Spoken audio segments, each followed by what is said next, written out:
is safe. I mean, this final pick could really throw us, completely off the grid. And then Minotaur. Yeah, Minotaur again. Oh my goodness. Very possible, but I think Todak, as of right now, these 4 picks are showing a lot of respect to Orange Esports, really showing them that, hey, we do agree that we need to play a certain playstyle to make sure we're on par with you, because so far, Orange Esports, their macro play is generally what sets them apart from the rest, even when the composition seems weak. Now, the question remains here is that does Todak have enough damage to pierce through Orange Esports composition? Because if you think about Amon, he does but Bane! for the first time here in MY, Bane will be picked from Orange Esports. We did see a little bit buffs here and there. Okay. I don't know. Here's the thing, right? Bane, a lot of teams do agree that his sustainability is amazing, right? His second skill, when he drinks, he recovers so much HP, and with basically no cooldowns, it's like a 1-second cooldown. The only question here, is it going to be a jungler Bane or a mid laner Bane? I would make... I'll take the wild guess. It could be a double tank mid again. Having the Ruby and Alice down mid, potentially, but seems like Bane is going to be in the middle, so that's going to be a... Oh, wow, Stormy is going to use the Bane. All right. I respect How do you feel about this, Gideon? I think Orange Esports are really doubling down on their strategy. They want to protect the gold lane, and even in team fights, they're going to make sure there is plenty of disengage, there's plenty of re-engage. If AIM doesn't land his abilities, don't worry, Stormy has the getaway card for free. Well, based on the composition, Orange Esports, they're looking to get close and personal with a pretty melee composition, whereas Todak, they have a very balanced composition, pretty on characteristics of Todak. But based on the drafts, anything can happen. And as you can see, the players are getting ready. And this is going to be the first match to start things off here for the upper bracket fight. Yeah, right now we're looking at a focus player, Chiku guys, as well as Valence. But the thing that I gotta say before we even go into the match, it looks like Orange Esport, they're gonna pull up the Todak with a crazy pick, and now Todak, they're playing safe. We don't know what's gonna happen, but welcome to the first game here. Todak going up against Orange Esports. Orange Esports on the blue side, Todak on the red. I don't know if you guys are excited, but in playoffs, somehow Todak just brings the best out of people. They really are. Orange Esports is really thinking outside of the box. Mid lane sustainability is going to be great because Yumski and Chiku guys are going to be able to harass him for free. I'm going to be curious at how much sustainability Stormy is going to be able to out-sustain against a Valentina. But look at the invades coming in from rivals as well as AIM. He's getting a little bit of harassment, but is it worth it considering the amount of damage he's going to be taking? Because the rest of Todak is going to be coming in. They force the flicker in, and that's a big battle spell being taken out. Ideally, they want to be able to get the retribution out of rival, but sacrificing his flicker this early on, it's kind of okay. Right now, honestly, I'm looking at when are they going to fight? What is Todak looking for? What is Orange looking for? Are they going to wait until the first turtle? Or rivals just going to wait like or either way, just invade the jungle of Orange Esport? What are both teams looking for? Well, it's all about playing it safe, waiting for those force up, especially up with Chiku guys, because if you think about it, Chiku guy has so much opportunity in this particular match. The amount of ultimates he can bring to the table, it could be subways, it could be stormies, and turn the tides in his favor. It's very, very present in this current situation. However, hold that thought for now. AIM getting a little bit of harassment, but yep, it's all about hitting those level 4s first. I think I agree with you. I think Chiku guys is going to be the big key player here for the side of Todak, especially when he can steal Bane's ultimate. Again, when you have just a way to disengage from bad fights, it kind of gives you some opportunities to pick and choose and really focus down on where you want to punish your opponents. But looking at the sub-emblems, just a lot of cooldowns already taken up, a lot of penetration as well. Yeah, it's just major ultimates being presented to himself. And I think Fatal Link is something that Chiku can actually opt to use it against Orange Esports to actually set up for a couple engagements. AIM looking for the Fatal Links, but just no follow-up whatsoever. So that's a big ultimate down for the first turtle engagement. It's not looking good because now how are they going to actually contest for this turtle? They still have Stormy, but now the fight begins. Yep, as you can see, the Black Dragon will be swarming from the side. The Deadly Catch connects on 2 members from Todak, but they can't sustain the way through. Thormain is going to cut the backline, take down Subway. No retribution for Orange Esports, but they still are going to try and force the issue. But it seems like Yumski is going to be taking a little bit more rival. Took him a little bit too much time to join the fight, but he needed to secure the purple buff. Now Neo is going to be threatened as he flickers out of there, but Todak comes up on top with that trade. Right now, I do want to talk about Chiku guys because just now he had the Fatal Links, but it wasn't executed well. Gideon, throughout this game, are we really, really looking at Chiku guys to actually take AIM's ult away?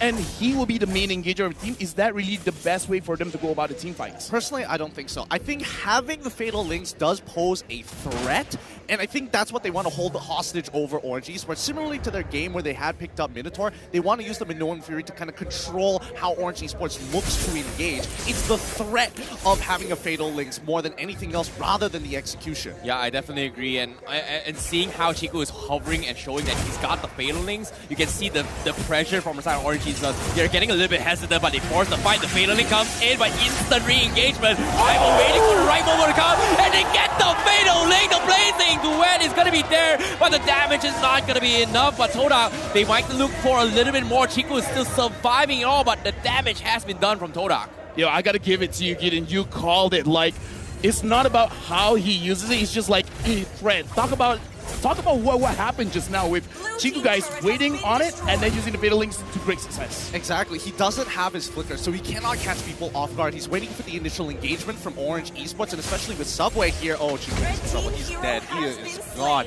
But coming back to the topic, he's making sure he finds that choke point to catch as many people as possible after the fight has occurred. Oh, the amount of damage that Subway is bringing to the table is going to force Yumski back out of it, but Orange Esports, they will get a little bit of map control, but as of yet, I feel like they need to find another setup once again, and this time, they need to make sure that Chico does not get the right ultimate. I beg to defer. I actually think that Orange Esports, what's weak about their draft is the fact that they don't have priority. They're playing so much for the gold lane, they're willing to sacrifice the mid lane as well as the bottom side of the map. So these neutral objectives are really, really hard to contest. I actually get what you're trying to get on, Gideon, but right now I do want to talk about Stormy. When will he actually be a factor in this game? Level 12. That's what I'm calling.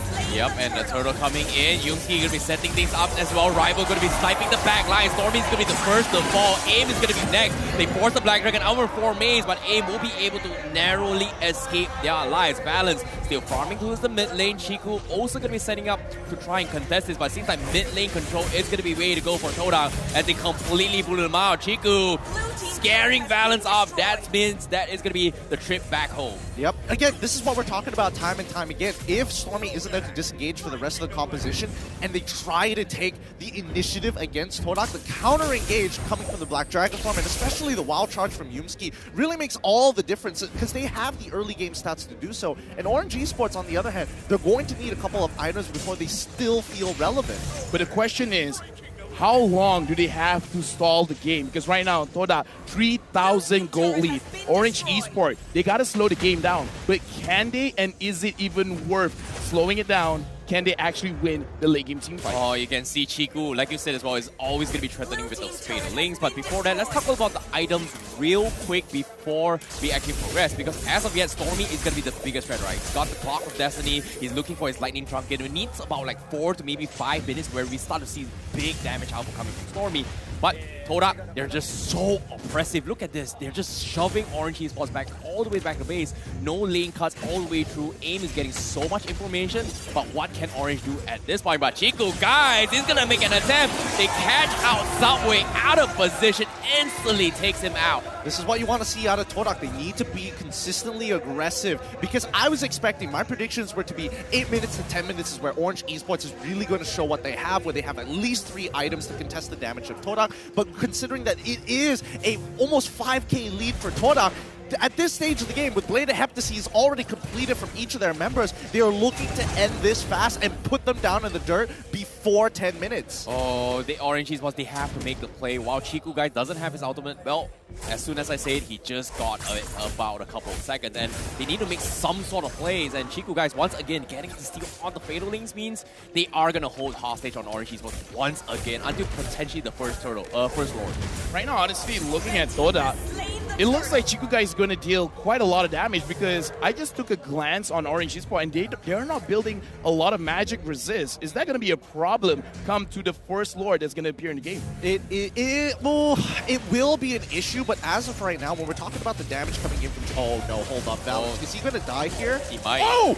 What? He might. Balance is going to get caught off. Oh, Yumski going to go for the wall charge. Neo stops him in track. He tries to pull him off, but Balance will narrowly escape this. Formace forces the Black Dragon. Can they get the finish? Yes, they will. They get Neo instead. They keep Balance alive for now. So a little bit of a glimmer of hope for Orange Esports, but Todak seems like they understand that the comeback coming from Orange Esports is going to be up onto balance instead. It's too difficult. I think right now it's too difficult, and especially with the composition style that Orange Esports has, Todak can maintain this pressure throughout the game until we see some item power spikes coming out of Orange Esports, and we're expecting that at the 32k mark. So we have to wait for 11k more until Orange Esports feel relevant or could look to even contest neutral objectives. Oh, it's going to be a tough aim, forcing the flicker, doesn't get the connection. He's going to be stranded as well. Instead, Chiku guys goes for another pull. Yumski will be the sacrificial lamb. Aroma for Aroma.